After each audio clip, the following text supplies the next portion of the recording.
Well, this week we close the book on July, and where is the Sydney property market sitting? Well, strap yourselves in, because today I'm not going to talk about headlines. I'm not going to talk about and quote economists, and I'm not going to tell you what happened in the market 6 weeks ago. Instead, I'm going to tell you what is really happening right now at open homes, around negotiation tables, in sellers' living rooms, and in the minds of buyers across Sydney right now. Forget the headlines. Today we're talking about the real human side of a changing Sydney property market. G'day folks, it's Hayson here, and I genuinely think this is one of the more important market updates that I've shared, because if you really want to understand where Sydney property prices are heading, don't just watch the data, watch the people. And over my 30 years in real estate, I've certainly learnt one thing, that the property data tells us where we've been, buyer behaviour tells us where we're going. One is the rearview mirror, the other is the windscreen. And the sales that you'll read about this week were often negotiated 4, 6 and sometimes 8 weeks ago. They're already history. But the conversations we're having today, the offers that are landing on our desk today, the negotiations are likely to unfold this afternoon, that's tomorrow's data, and that's where I want to start this week. Now, around 8 weeks ago, we were telling you that buyers had mentally adjusted their pricing down by around 10%, not because every property had fallen by 10%, but because buyers had already priced in where they believed the market was heading. Now, today, we're starting to see that psychology evolve again. Across many negotiations, buyers are often trying to build in another layer of protection into their offers. This isn't every suburb, it isn't every property, and it certainly isn't a straight line adjustment, but it is happening often enough across enough conversations that it's impossible to ignore now. Why? Because buyers aren't negotiating against today's value. They are negotiating against where they believe tomorrow's value will be sitting. Now, markets don't move because prices change. Prices move because expectations have certainly changed. Think back to the COVID market. Every month that buyers waited, prices, they moved forward 2, 3, or even up to 5%. Waiting, it came at a real cost for the buyers.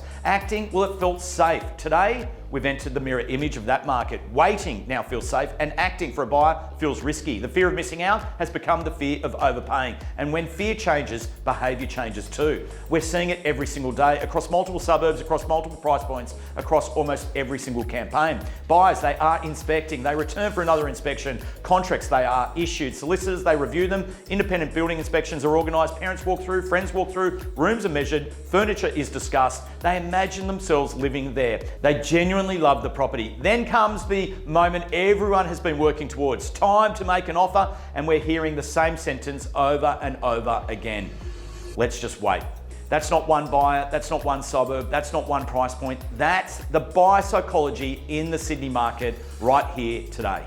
One of the biggest changes we've witnessed this year isn't just pricing, it's decision making. The market hasn't become harder, it's become slower. Emotion has gradually been replaced by analysis. Buyers are reading more, they're questioning more, they're comparing more, they're negotiating harder, they're walking away more easily. Every stage of the transaction now takes longer, and that's changing the way we sell property as well. Now, as agents, we are adapting. We're seeing campaigns lengthen. Where we saw a typical 4-week auction campaign was considered the standard and the norm, we're now increasingly extending our campaigns to 6 weeks or longer, because buyers are simply taking more time to complete their due diligence and gain confidence. We're also seeing a stronger resurgence in private treaty campaigns, not because auctions no longer work, they absolutely still have an important place, particularly for tightly held A-grade real estate where genuine scarcity exists. But across the broader market, fixed deadlines simply aren't creating that same urgency that they once did. When buyer behaviour changes, strategy has to change too. And that's not a weakness, that is absolute professionalism.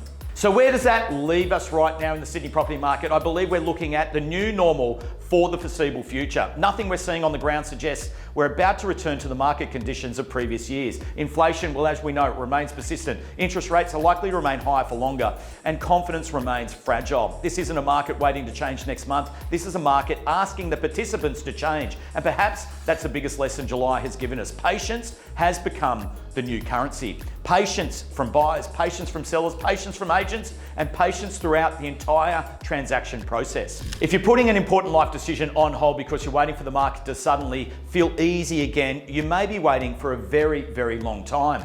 The successful buyers and sellers won't necessarily be the ones who predict the market perfectly, but they will be the ones who adapt to it first. So as we close the book on July, here is my biggest takeaway. Every property cycle writes its own rules, and this one already has. The market has changed. Whether we like it or not, whether we agree with it or not, whether we hope it changes next month is ultimately irrelevant. We don't get to choose the market we're given. We only get to choose how we respond to it. So the sooner we accept today's reality, the sooner we stop wishing for yesterday, because acceptance isn't giving up. Acceptance, it creates clarity, and clarity builds confidence, and confidence allows us to move forward. So whether or not you're buying or selling or simply deciding what comes next, don't allow this uncertainty to become permanent in action. Understand the market, accept the market, then make your decisions accordingly with confidence. So that's what's going down in and around the property market this week. We have some amazing real estate on offer, and I'd love to see you in an open home, and look forward to seeing you all next week.